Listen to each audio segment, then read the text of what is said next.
So honestly, man, what do you think the biggest segment was from Dude, tonight? how can you even pick? Omega. Sting. Great. Sting, dude. Sting was on this show. Dude, Sting was just like, yeah, I'm Sting. Remember how much we were smiling during Sting? It was cool because it was cool. It was just like, this is amazing. Shaq. The Inner Circle. The Inner Circle. Like, There was so much going on. And there were wrestling matches on the show. Which, you know what? Hey, you know what? And as we'll get into it, the wrestling matches, they were a little predictable. Yeah, tonight was not about the wrestling. No. Tonight was not. But you know what? That's not always a bad thing. Last week was the big wrestling show. Yeah, it was. This was the week of... Last week was a wrestling-heavy episode. Yeah. Yeah, for sure. What even is the date today, man? Today is... It's December 8th. 7th. December 9th. Wednesday, December 9th. Wednesday, December 9th. AEW. Sell it a pro wrestling show, Brother D. Joined ringside by the G-Dog, as always. How's everybody feeling out there? I hope very well. I hope good. I hope everybody's staying warm. Dude, this episode of AEW just like jazzed me. Like, you know what? I'm like normally we can come on here sometimes. I'm a little bit like groggy. The Inner Circle. This one was about an hour good. in. It was at 8:00. And I had said to Brother G over there, I was like, if we were watching SmackDown, if we were an hour in, I'd say, why is there an hour left? But with Dynamite, I was thinking, we still have another hour. Yeah, this is so cool. You were remarking how much they were able to fit in that first hour. Yeah, so it was the Bucks and TH2 to open it up. Athleticism, but gymnastics overall. I'm not a Bucks fan. TH2 is fine. Yeah. I don't really see anything I think they worked well together. They worked well. They're great.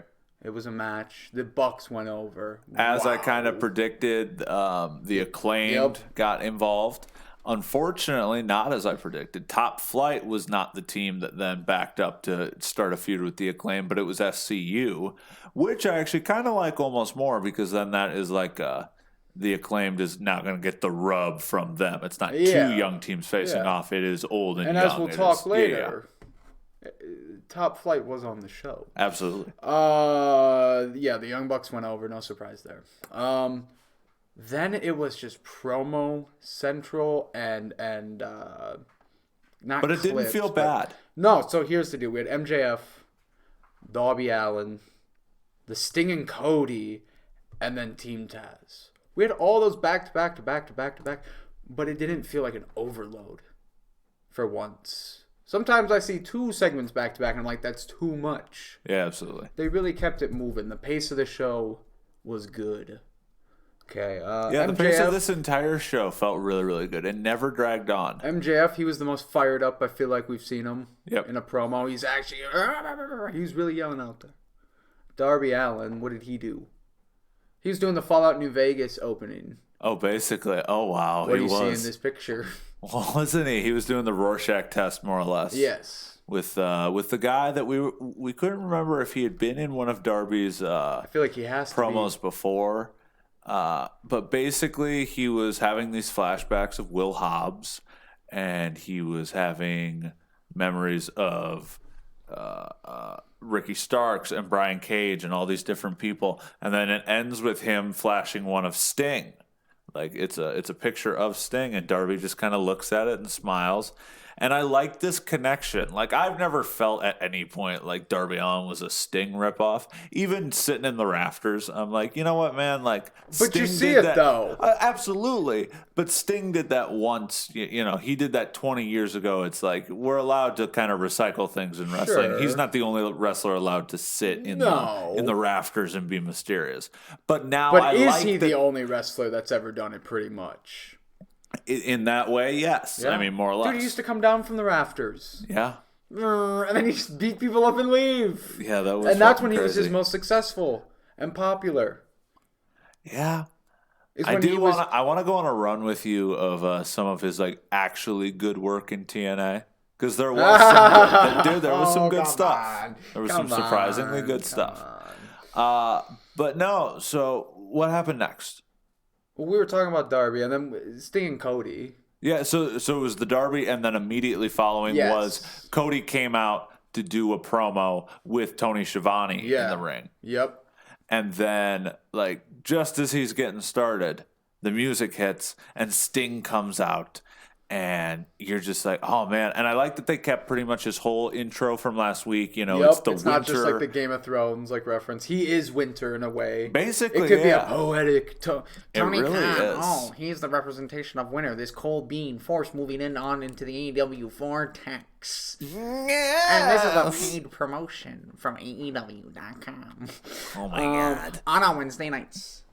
Anyway. And Tuesday night's pretty soon here. Oh, shit, dude. I mean, and dark, obviously. Well, that is Tuesday nights. Yeah. There you go. But Sting, pretty much, his whole gimmick, and what I really hope they do with him is he just kind of walks around. He's like, yeah, I'm Sting. He was like, I'm Sting. I'm Big Shooter, man. He Like, was just like, but I like how they did it when he hugged Cody and was like, see you later, kid. Cody even rubbed off his forehead because he was like, oh, there's paint on me, or you know what I'm saying? It was So a to good backtrack on that, like, Tony Schiavone was in there, and he was just kind of like, okay, He gave Tony the props. He, like, gave Tony such big props, and he's like, Tony Schiavone, come here, give me a big hug. And, like... COVID? COVID. They get tested, you know. We have people body slamming each other. It's fine. It's fine. But he, like, had Tony give him a, like, let me hear a It's Sting chant. And he was feeding off it, and he was like, this is awesome. Like, Sting is chanting that. And you're like, wow, this is, like, we never saw this in his brief WWE run. They didn't let him be this. He was oh my God, what is happening over there? It's fine. The ring rats were attacking me. Okay. That wasn't the all-new Brother D phone, was it? It was. Oh, no. Is it okay? It's perfectly fine. Oh, thank God. Because selling a pro wrestling show, we're going to the moon. Oh, my heart almost dropped for you. I wonder if he didn't appear to be on the show when I was fast-forwarding through it. But that's for a different day. But no, dude, this Sting promo was so cool. And I love what they're gonna do with him. He looked up at Darby, who was sitting up in the rafters. That's what they're really building to, is him and Darby. Something with him and Darby. Yeah. And then they kind of like everything with Cody, they were like, hey, maybe down the road. I'm calling it the Tony Khan booking.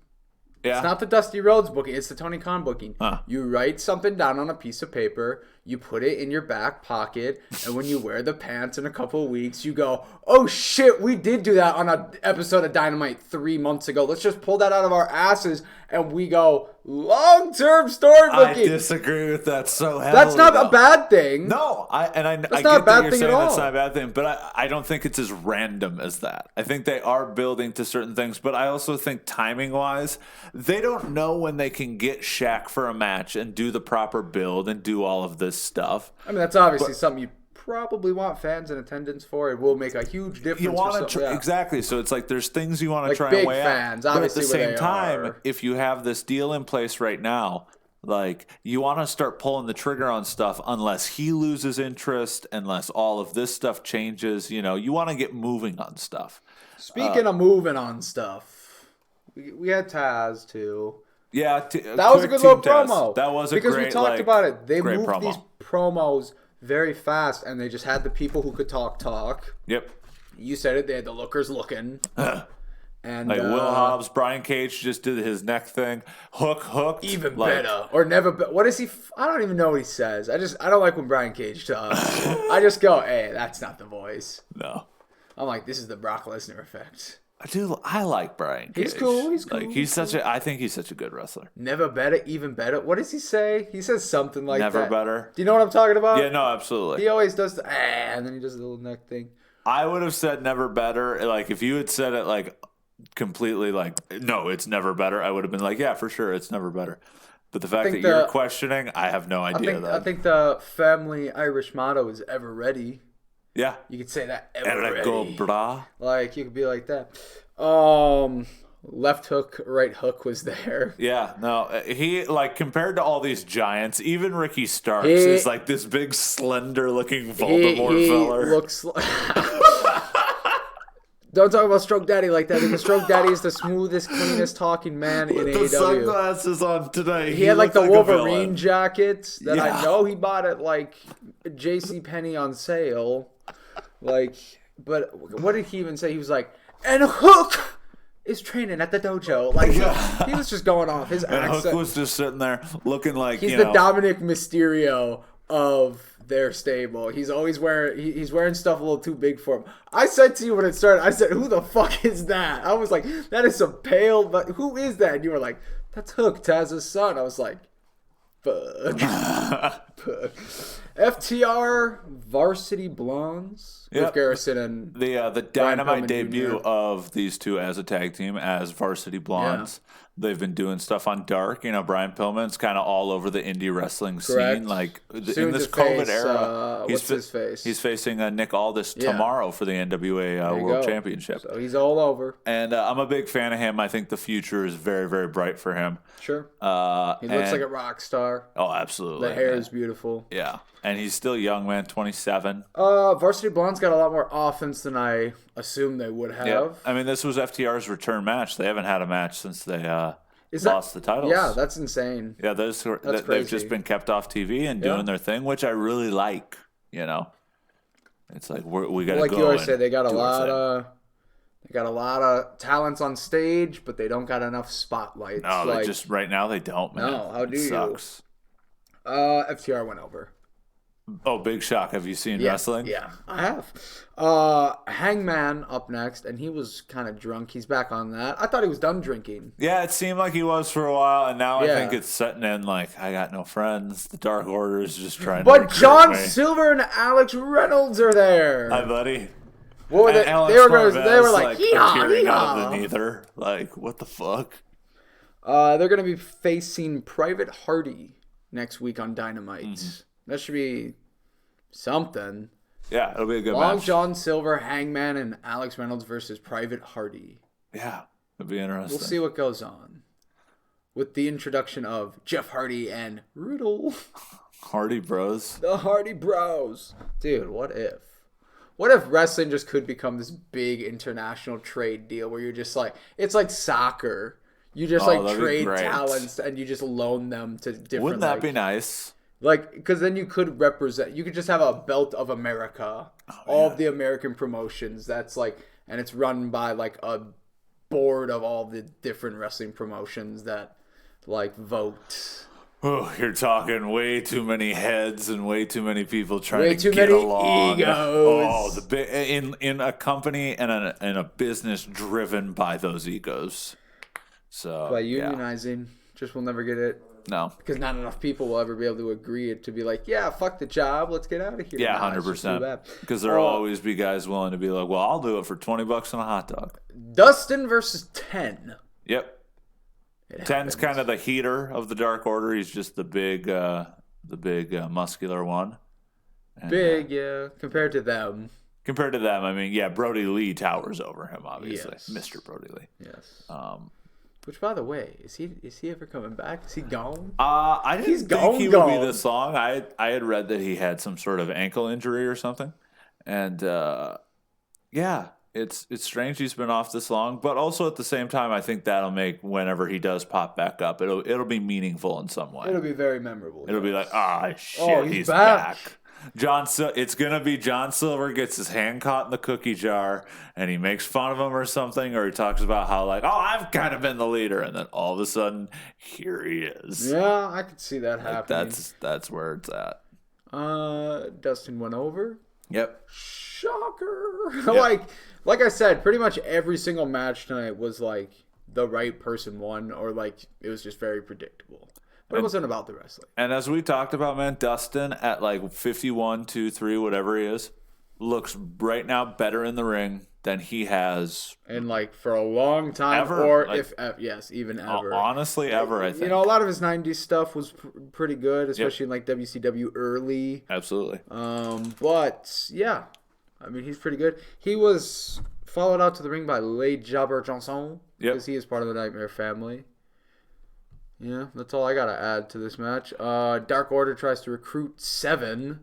Yeah, Dustin. A big callback. That was a deep, obviously, like at one point, Dustin tried to return to WCW in the mid-90s after leaving the Goldust gimmick in WWF, and he was going to be 7 and all this blah, blah, blah. If you're this deep and listening to this podcast, you know what 7 is. And we also have the smartest fans in all of pro wrestling podcasts. So it was just like this nice little reference. He asked him to join the Dark Order. I like this thing where the Dark Order is They're really just trying to get suffocate the everyone. roster at this point. Yeah, really are. Hangman, now Dustin. Why go for Dustin, though? Part of the Nightmare family. Exactly. He probably won't break. But if you can take a member of the Nightmare family, then it will break, and you can break the Nightmare family. Yeah, possibly. I would love to see the big Dark Order Civil War. I think, yeah, but you know what? Honestly, now, like the way that they've kind of gone over the last couple of weeks to months here, I'm okay with them sticking around a little while longer. I thought right after Brody Lee lost the title was the time to break them up, but I'm all right with them sticking around a while longer. We had Shaq, Brandy, and Tony. Yep. Shaq makes his AEW debut. And he was just sitting there. Looking massive. In that chair, man. Like, yeah. They did it on purpose. Good on them. I mean, obviously. They gave him a smaller chair than the other two, probably. The way that they were cutting and filming it at first, I thought that he wasn't actually going to have been there. Yeah, but he was. They filmed him. But yeah, no, they pulled out and like they were on like a stage, like somewhere on the Warner Brothers, TNT lots. Essentially, Shaq respects all wrestlers, and they are the greatest athletes in the world, and he respects Cody Rhodes, and he didn't mean to disrespect Brandy, but Brandy better watch her back, and like Jade Cargill is coming for her, and she could get some pointers from her. And I'm not sure if there is a legitimate connection between Shaq and because Jade. he had said that he's known her for a long time, and he's expecting and hoping for big things. Yeah, so there must be. I haven't looked into that. I don't know. Or maybe that's just the storyline that we're building. I think that's just the I'm fine with that too. If that's the rub you're trying to give her. Here's like, the deal. Cool. They never were able to do the thing with Shaq in WWE. Yep, never pulled the trigger on They it. could have done this 10 years ago. Yeah, him and Big Show. When Shaq actually would have been a little more like... That would have been cool. He could have taken a body slam. He could have body slammed someone. Now, like he's taking a bump? I don't think so. I don't think he's taking a bump, but I definitely think tag match player. Oh, yeah, for sure. Like Cody and Luther versus Shaq and then Jack Evans. No, only one handicap per team. So you give him Shaq and then somebody who's actually kind of decent, who can do most of the work. Who would you put like somebody to rival Cody for most of a match? That would be like a great worker. AEW. No, I just think who would you need to put like theoretically in that spot? Like who would you? Because you wouldn't give that to MJF. There's no reason to. Fuck no, he's too green. No, you wouldn't put Wardlow with him. Jericho. Because they've had history before. Possibly, but again, I think you would put a young guy there. Yeah. Because, like, he doesn't need to be the star of any of them. But who? That's a fucking great question. That's a Who? Ricky Starks. I want to say him, but it just wouldn't make sense. Why would he split from Team Taz to go with Shaq? To beat up Cody. They still hate Cody. True, but that's a lot. Maybe they end up siding with Jade Cargill and Nyla Rose, and like Team Taz becomes this much even bigger conglomerate as the Nightmare family continues to grow. No. None of that. That's all theory. That's fine. None of that's happening. Hey, man. Inner Circle next. Yeah, oh, God. This segment was so good. So good. Jericho pretty much I was laughing the whole time. Jericho pretty much just... What did he even say? He said, like, we just either, like, all get along or we just quit. Why wouldn't you just kick out the two guys who have only been there for like 2 weeks? I think because it's a show of like, well, like our original members can't even like step up and like try and be team players or anything. Like, let's be done with all of this. So I get like that. Nonsense. I get that. Kick out the other guys. It was working beforehand. They I get were that pretty too. decent. Yeah. Any thoughts? Yeah, no, I thought that this segment I could just go through, like, because who spoke? I wrote all that down in order. Let me hear it. I mean, it was MJF then. So MJF, obviously. Christopher, let me stop you right there. Was that bit? Yeah, I don't think he said... He just came... Yeah, he was just, like... Came out and was like... Look you guys are my best friends, and we're gonna be the most dominant type faction. Yeah, he did wrestling. generic, and I don't mean generic in a bad way. Generic just doesn't anybody could say it, but he makes it sound good. Yeah, and which is his specialty. Which is, yeah. And then they argue and they bicker, and Sammy Guevara's arguing and bicker. And then I love that Ortiz came on. He was kind of the voice of reason. And he really came in and took charge. Yeah, he did. And he told Sammy, to shake MJF's hand. And after much him and Han, and, Sammy kind of stepping up to both MJF and Chris Jericho, saying, I'll shake your hand, but if one more effing thing happens here, I'm done. We're done here. And then the biggest handshake of all time, rivaling the Mega Powers. Let's not get ahead of ourselves. And then all of a sudden, I got a question. Why is this guy staring at me? He's not that bad. I'm not staring at you, I stared at me. It was two different fucking wavelengths of intense. So Wardlow and Jake Hager finally, they both have microphones. No, and it's not that bad, but no, they are finally why are you looking at me? Why are you staring at me? Because they are madly, truly, deeply in love. And it's just one of those things where they eventually need to come together and become the tag team champions, and it will be glorious. Two greens don't make a right. I don't know. What happened next? I love that segment, man. That was just that was A plus stuff. We had FTR and Tully. They had that little promo. Yep. Okay. Yep. Tully pretty much was just I wasn't there when you guys lost, so the team wasn't there. It wasn't fair. Okay, pretty good standard stuff. I think it was Dax or Cash. One of them talked. Good stuff. Good stuff. We then had Eddie Kingston, Butcher Blade, Bunny, and the Barista versus Lance Archer and the Lucha Bros. Yes. Lance Archer kind of serving as a surrogate Pac. I don't know this for sure. I have to estimate, though, that he probably is back in England or something, or not on the show that was, because this was a taped show. Last week's was live. He wasn't on last week's episode either. So he clearly has missed 2 weeks of TV. I don't know what's happening with his situation, which is fine. So, but Lance Archer was good as a stand-in. This, they said, was Lance Archer's first tag team match. In AEW. In AEW. Yep. Obviously having a very distinguished tag team run with Davey Boy Smith in New Japan. Yeah, free agent. Yeah. Ooh. Kingston and Butcher Blade Bunny and the Barista, they had come out to the ring first, then the Lucha Bros. Then Archer comes out, and we just do the jump start. He just goes right over the ropes onto him, starts beating. It's a big brawl. I think the Blade did the move to Pentagon. All he did was a reverse suplex onto the table. And Pentagon, I guess, died. Yeah. He got taken out of the match. And I'm thinking, oh, yeah, he's coming back. He never came back. So, shoot, work. What's going on there, do you think? Yeah, that was strange. Because what's the storyline purpose of just taking him out like that? Well, for them to be win. Fair, didn't he last week not really do anything or help out either? What happened to him last week? What happened last week? It was Was it the Pac match? No, that was 2 Pac weeks. On that was 2 weeks. Yeah, ago. that was 2 weeks ago. Interesting. I don't know. They do get hurt quite often. Yeah, because they wrestle very aggressive, fast style. Yeah, they do wrestle this hard hitting, just boom. And I do think, and credit to AEW, I think they are kind of overly cautious, and they will we can only get hope anybody out right away. So Pentagon literally is out for the whole match, or it's a complete freaking work, and they're working. I don't why. It's pro wrestling, brother. I've seen it. Yeah, I have too, but when you just do an injury angle to do an injury angle, I guess it's just why? I guess why play like that? Because that's a very serious that's border. I'm not saying it's borderline, but when Vince McMahon fucking blew up, obviously nobody was oh, he's actually dead. Donald Trump called Stanford. Was is Vince okay?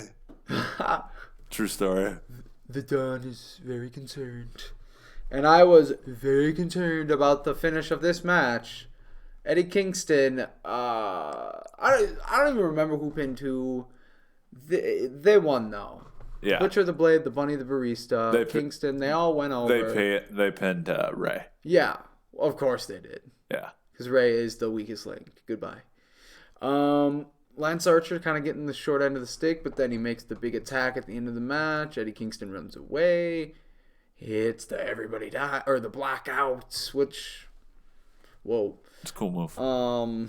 Well, he goes to hit the blackout, and then Butcher pulls Blade apart. Oh, Jesus. Pulls him down, gets out of there. Yeah, that did happen, didn't it? Mm-hmm. Didn't it? It did. What do you think about this segment overall match?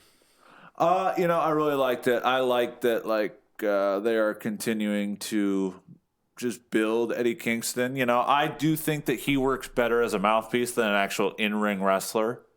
But he's still a mighty fine wrestler. Yeah, for sure. Very talented. Yeah.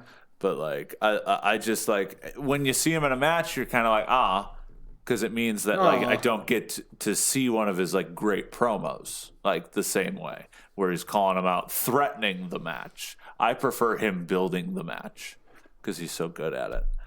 We had Jade Cargill. Jade Cargill.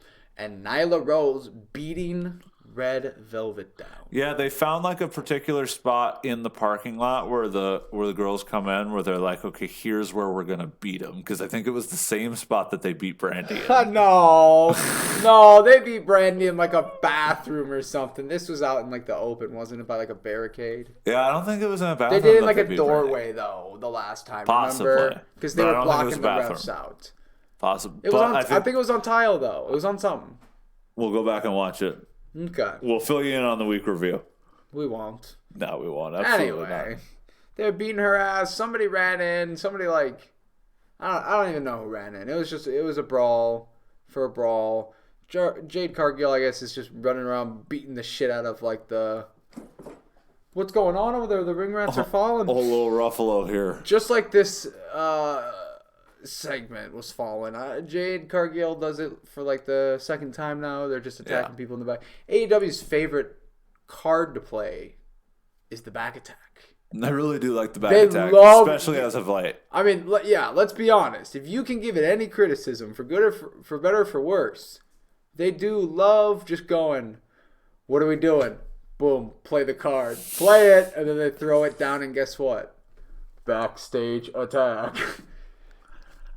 Is it too many recently? Just recently, not overall. Recently, it's a lot, dude. It's a fuck ton. It does feel like a lot every once in a while. But here's a question that I will ask you. Here's a question that I will ask you. How many, if pro wrestling... Are these people safe, for God's sakes? I'm supposed to believe that these wrestlers are protected by Tony Khan, and they're getting attacked randomly.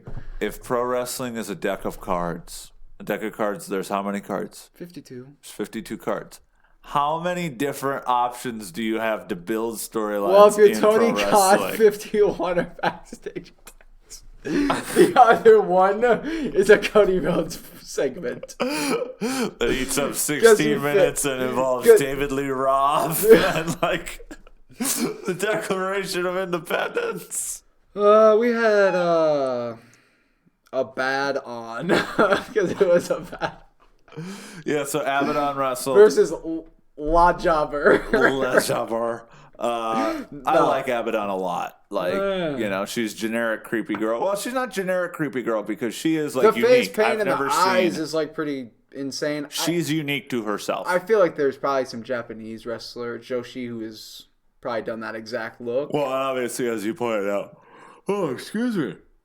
Oh, late night tonight on Dynamite Tonight. You're going to talk about with the Bray Wyatt and Lane, the foundation. No, I was going to say that, even you pointed out when we were watching Impact on Access TV on Twitch on GoStream.org.com last night, that Rosemary was very similar, in appearance. And, again, that's completely Rosemary, I feel like at least they try to make her a little more creepy. Abaddon just crawls to the ring. She's just straight up horror though, but the she's lights spitting don't change out blood. though. Nothing. I get that, but they just keep the lights on. They gotta get better with that for sure. It's not that spooky. They can do much better. As I would say, just kick her in the face. I mean, she is crawling towards you. She'll bite your frickin' toe off, dude. She's gonna catch my toe going at the Motherfucker, speed she velocity. is fast. You don't understand. AJ Styles, motherfucker. It's gonna hurt like a butt cheek on a steak if she takes a big chomp out of them toes like the Gators. AJ Styles is going to make his debut 2 years from now in AEW, and then all of a sudden Abaddon's going to come crawling out of the other. It's another Gator, Florida baby. They'll still be doing the show from Daly's place because Corona will still be happening. Oh, for sure. We had Omega and Donnie Callis. They came in on the chopper. That was pretty nice, wasn't it? It was just very. I was like, look at that helicopter. I'm like, oh no, it can't be. It was pretty sweet. It was Omega. The way that it was cut, though, didn't it seem like they weren't? I wish they had like more same time? press people. Yeah, I did see. Like, there's no way. Didn't it seem like they cut and they were like, "All right, Don, you get in. No, you go to we'll film you getting off." Okay, yeah, I'm gonna do it. I don't think either one of them were in it. To be clear. I don't even think Omega came flying down. No, I think they was two separate cuts. I think he came. I think the pilot came flying down, and then he was like, "Oh, I gotta run in there and get it." He takes the mask off in the helicopter, and he can't even look at the pilot. He's like, "All right, fly up 5 feet. I'm not allowed to. 2 feet only." Damn it. He ain't cleaning too legitimately, much. I think that's what happened. I wish they had more like people, more interviewers, more press when they got Corona, there. baby. I get that. But you see how many fucking people were backstage when they were running away? It would have been outside. They could have had some photographers. Those are maybe all a talent carpet. that have been tested. You they could have be had the them ones play there. that. People I guess. don't know. The refs dress them up in hats. I mean, they're gonna know. It's fucking cold. They're gonna know. They ain't gonna know shit. Okay. AEW has the second smartest fans in all of pro wrestling. That's not true. Yeah, I think so. What do you think? DDT Pro has the second smartest fans? But no, this was kind of a rehash. Oh, of course. This was kind of a rehash of the promo from last night on Impact for those who missed it. But it did have a little bit more depth. It did have a little bit more. We are really seeing, I think Omega's gimmick going forward is he is going to be the great belt collector. He is going to try and go and do something with the wrestling world. That they're kind of changing history. Yeah. They're taking all of Kenny's accomplishments and they are now they're like, this is all because of the secret hand. The invisible hand. The invisible hand. Yeah. The invisible hand. Have you ever heard the Queen song Invisible Man? No, I don't think so. I don't know. It's kind of more low-key Queen song. I'll play it off air here for you. Maybe. It's quite good. We need to do something with the invisible hand and it. Side note. Moving forward, I do like that they've retconned this history and they do make it look as though Don Callis has pulled these strings and orchestrated this moment. It is fascinating storytelling. And Don Callis, man, cuts a great promo. Just phenomenal, I think. Very Canadian at times, but very good. And Kenny, you know what, man? I think he's getting better by the promo. I think he's feeling more and more like his character. Don Callis, I don't know. Promo-wise, he's okay. He puts the words together correctly. I'll give him that. But I just think his oomph isn't there. Fair enough. Like I said, when they were coming in, he was like, "You'll hear all of what we have to say when we get to the please." I don't know. I'm just not buying it. Uh-oh. A text message is coming through. Oh, boy. Uh-oh. My father's going out of town, ladies and gentlemen. Woo! Oh, woo, woo, woo, woo. Dog pound. Let's get to the real meat. The main course, the dessert even. Uh-huh. It's all things wrapped into one. It was the Dynamite Diamond Ring, MJF Orange Cassidy. Comments. This was... how far are we in? We are at 33 minutes. All right, that's pretty good. So for a main event, this was pretty good. The Dynamite Diamond Ring, they've never really made feel that important over the course of the year. He just kind of brings it out every once in a while. But I do over the course of the last 3 weeks here, they've made it feel important. So this felt like it did have a little magnitude under it. We had multiple storylines at work. We had the Inner Circle come out with MJF, and then at one point, they didn't come out with them initially. It was just Best Friends that came out with Orange Cassidy. But then was it after a commercial break that Varsity Blondes, Top Flight, and like Brandon Cutler all Yeah, they were came just all to at ringside all of a sudden. It to, was just balance like out to the even the numbers. odds with the inner It circle was and quite stuff. an odd, like, sometimes the pacing of this show was really good tonight, but sometimes they still just like what they do is just like, wait, what's going on? What's happening? Absolutely. Like, these people just ran out of nowhere? Uh-huh. And you talk about COVID, baby. Look at all those people. I agree. You know what I'm saying? Royal Rumble's coming up. MJF went over for a second consecutive year. Makes sense, he is the golden child. He's going to just carry this ring. And also, like, if there was any character on the roster who's going to carry around a big diamond ring and use it to smash people over the head during matches, it's MJF. So, like, yeah, let's keep that on. So they really just gave Orange Cassidy those wins over Jericho, and then ever since then they were like, yeah, sorry, buddy. But, dude, they've kind of, who I compare him to if we look at, like, the fighting world is Donald Cerrone. Like, because they keep floating him around because, like, he's good shit. He does, like, what he's supposed to do. I think he continues to improve, like, as an actual wrestler. He popped you a couple of times. You were like, oh, shit. You did your Jim Cornette. He's like, oh, we got a wrestling match here. Yeah, making fun of him. Hey? Man, like, you got something out of you. Our dog, little pockets. But yeah, I didn't hate this, but I also, again, like we kind of said, this was not a night about matches. No, really, this was a night about promos and building. Freaking Sting, like that was so good. That was the best thing. I want to go back and rewatch that, like, because he was so loose. I would give this Dynamite probably like an A. Yeah, it's hard not to. Not to. Yeah, I really think the pacing was great. It'd be an A+ if the matches were like memorable. So, yeah, like Young Bucks TH2 to start me off. It's like, yeah. FTR Varsity Blondes. I mean, you knew what you were gonna get into. Dustin 10, but like, you know what? Sometimes you gotta keep the wrestling almost lackluster. Yeah. So on different episodes, it does feel big. Exactly. Like last week was built to feel like a pay-per-view on free TV. And obviously, they are going to be rivaling New Year's Evil. Yep. What was the name of the event that they announced? I don't remember. I didn't write it down. Oh, God. Wednesday night. New Year's Bash? No, I think it was, actually. I think it was. Here, you know what? You keep talking. I'll look it up. Pretty much, like I said, man, if we were watching SmackDown, it's like you get like 40 minutes in and you're just like, damn, there's an hour 20 left. With AEW, for better or for worse, and I'm like the biggest AEW critic besides Cornette there is. I mean, I shit on a lot of stuff. There's a lot of good, but there's a lot of trash. So here is the lineup. On Wednesday, December the 23rd, will be a special episode of AEW Dynamite. I assume that it will be a taped episode. It will be called Holiday Bash, and it will be immediately following the Celtics versus Bucks game on TNT. That probably means it won't be airing at 7. No. Probably also, 8 or 9. That's the week of Christmas. So that's not a week that really matters. Everyone's going to be off. We'll probably do an episode. We might not. Who knows? We'll probably do an episode. Do you know what you're working for Christmas and whatnot? No clue. Fair enough. On Wednesday, December the 30th, will be the first night of New Year's Smash, is the name of it. And night 1 will feature special guests.